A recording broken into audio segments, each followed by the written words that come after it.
Hi, Dolly. Hi. Great to see you. I thought of you this morning when it rained, and I thought, well, you have to have the rain in order to get the rainbow. That's the truth. And it's coming. It's coming.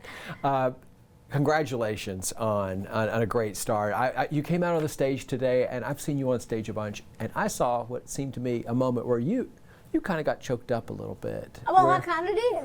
But I get real emotional just seeing all the wonderful things that have happened to me in my life, and then just seeing all the good stuff. And like I said out there, when I have to read certain things off the prompter because I have to know exactly what, the dates and all, but I prefer to just talk to the audience. But I just felt so overwhelmed just seeing all the wonderful things that happened, and they brought up my mom and dad, and I just kind of got touched and emotional. I'm very grateful. I'm very humble by all the things that have happened to me in my life. And I just thank God for that and the fans, and that's what I was saying this morning. And I'm in it. Yeah. You could feel the gratitude. Well, good. I hope so. I'm in it. Yeah. I'm amazed of 50 years of I Will Always Love You, and I could tell you were amazed by 50 years of that. I know, sincerely, that, when you don't really think in terms like that, when you're a songwriter and your life goes on, you're so busy, you don't really have time to think about like the dates and how long ago a thing was. You just remember it for what it was, and you still sing it. I sing it all the time, so it's still alive, like it's just now. But then when they said, let's celebrate the 50 years of I Will Always Love You, and I said, 50 years?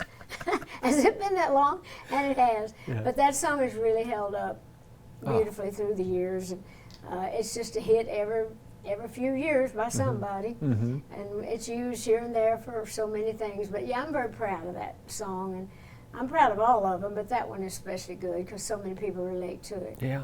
Well, there's a generation that have heard it and now are finding out you wrote it. Yeah, a lot of people for years, even when Whitney had her big song, they would say, no, that's Whitney's song. I said, she can have the credit, I want the cash. So that was always my line about that. That's worked out well. Yeah. You celebrating Songwriters of your festival. Yeah, we thought that would be a good way to do that because so many great songwriters, a lot of them also great singers, they just never get that chance to actually be both. But you don't have a hit, you don't have a hit star unless you've got a song. Everything begins with the song. Because no matter how good you sing or how pretty you might be or anything else, if you don't have a hit song, you're not going to make it. So really, the songwriters don't really get their just dues. I was lucky that I was a singer and wrote a lot of my songs, but I recorded a lot of other people's songs too. But these writers that don't really ever get a chance to, people don't really know, they just assume whoever sings the song wrote the song. But now this gives them a chance to hear the stories behind the songs and hear the person that wrote them sing them. So it's a wonderful idea. When Dollywood brought it up, I thought, you don't really need to celebrate 50 years of that. And they said, no, we have a plan. So I think it's a great idea. Yeah. You are still writing. Do you still write? What's your method? Are you like in the mornings, or what do you do? Well, it all depends. I write, just if I'm cooking, if I'm up in the morning making my coffee, a song hits me, I'm always writing it down. Sometimes I wake up in the middle of the night dreaming a song or something coming to me in a dream, think I better write that down because I won't remember it. But I just write, and especially if I've been commissioned to do something, like I just wrote some music for a play for someone else, and I'm writing my own life story back on Broadway now. So I write all the time. It's just so natural to me. It would be, it's just like breathing and eating to me. I like to sit and work it out, of course. It's a craft, it's an art, but it's a gift more than anything else. But I love the fact that I can just sit down and somebody says, we need a song for a show that we're going to do. Tell me what it's about. And then I'll sit and I can write that out. Because I have the gift of rhyme. I come from a musical family and I play different instruments. So that's just really my hobby too. Yeah. You do it. I love it. I always say it's my joy and my job. All right. Oh, how lucky are you? You are coming back and welcoming your fans back to the park today. And I know that's one of your favorite days. What was it like for you? I was coming in this morning, I was like, I cannot believe how it's changed, pre-Dollywood, to now, because I came here as a kid before the park. What is it like for you to come home to your hometown and see what has happened to this place? Well, it's a great feeling. It makes me feel very proud for my people. you know, proud for, you know, like someone had mentioned today, and when they asked me a question, do I think my mom and dad would be proud of me? Well, of course they would. I certainly hope so. They were proud of me before they left this world, and I'm certain they're up there looking down, helping me every bit they can. Anyway, so it makes me feel good that I've been able to help in any way around here. This is my home. These are my people. And when we started Dollywood, I knew it would provide a lot of jobs for a lot of people around here. And this was a very poor area, and a lot of, you know, areas up where I grew up and all, my own people. And I knew this would be a wonderful thing, and it has provided great jobs and great opportunities for people. But I just feel, that's why I got so kind of emotional this morning when I was, you know, it just hit me. It's like, here I am, this little at home, you know.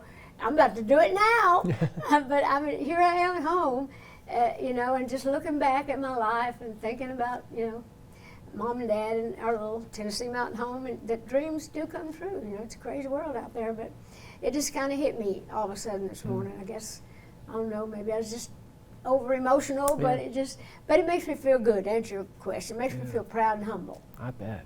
Yeah. And I love what you said, that they're with you now. They're here. Oh, and they are. And they are. Mom and Dad will always be with me. I'm so much like both of them, really. But they, I mean, everything I do, you know, there's something in it that makes me think of Mom and Daddy, and I use their love and their support, you know, to further. You know, I wanna do good for them. Oh, boy, you have. I have to ask you. You're not going to ride the roller coaster. You like it, but you're not going to ride it. You made that clear. But I want to get your take on the resort, because I'm going to ride the resort.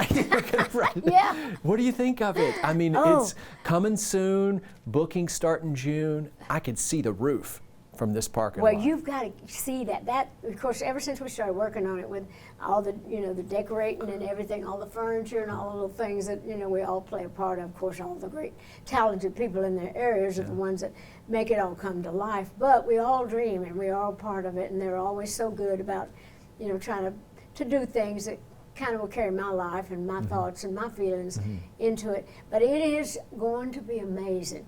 And I love that lodge type feeling anyway. It's more like my Tennessee mountain home, although I'm so proud of the Dreammore Resort. We have just been booked ever since it opened. Yeah. And I think it's going to be the same. We're going to build more resorts, campgrounds and things in our area, but I'm really proud of the resort. I can't wait to see that. I'll have my own suite in there, and I don't know which one I want to stay at. You can choose. Here, I'm going to have to go. I'll just alternate, I guess. That's great. Happy 38th season to you. Thank you. 38 years. See, that's the other thing. I can't believe that either, like the 50-year song. Honestly, like we talked about earlier, it just seems such a short time. But I hope that we'll be doing good. Even long after I'm gone, I hope the park still continues to do good and bring families together and provide a lot of fun for people. And that's going to be a great legacy. And I'm so proud of the Imagination Library, which is through our Dollywood Foundation. So there's been a lot of good things happen in my life, and I'm just really thankful to so many people for that.